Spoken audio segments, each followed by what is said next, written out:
Bienvenue à notre post-it. Est-ce qu'il existe un seul service qu'on peut faire en tant que chrétien ou est-ce que notre service s'adapte en fonction du type de personne qu'on est? On va essayer de répondre à cette question avec notre post-it aujourd'hui. Et aujourd'hui, on va lire un verset qui se trouve dans une des lettres des Paul. Donc c'est 1 Corinthiens chapitre 4 et le verset 1er. Il dit comme ça le texte. Ainsi qu'on nous considère comme des serviteurs du Christ et des intendants des mystères de Dieu.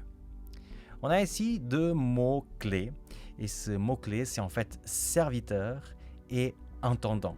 On pourrait avoir l'impression qu'on parle ici de la même chose, mais quand on va voir dans le grec, on s'aperçoit que c'est vraiment deux mondes différents. Alors le mot qui est traduit par serviteur veut dire en littéralement rameur. Donc quelqu'un qui est dans un bateau avec le petit truc en train de ramer, ok? Et qui travaille bien sûr plutôt à l'extérieur, dans l'eau. Et l'autre mot qui est traduit par intendant, c'est en fait un mot qui vient du mot maison, oikos, et en fait ça veut dire un gestionnaire de la maison, donc quelqu'un qui travaille plutôt à l'intérieur.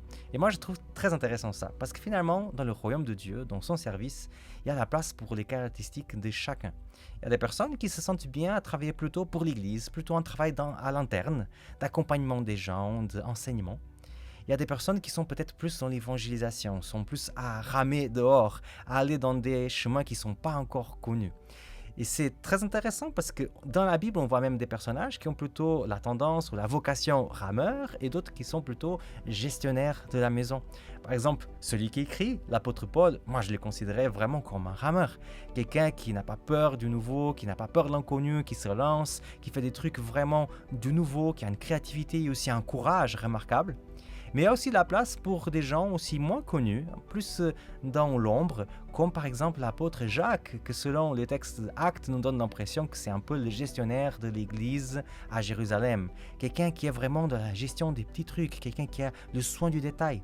Et c'est impressionnant de voir tout ça. Que finalement, peu importe le caractère que j'ai, les caractéristiques que j'ai, le Seigneur va toujours trouver une place pour moi dans son royaume et il va toujours trouver un service pour que moi je puisse le faire. La grande question, c'est pas est-ce qu'il existe un service pour moi. La question c'est est-ce que moi je veux m'engager dans le service du Seigneur.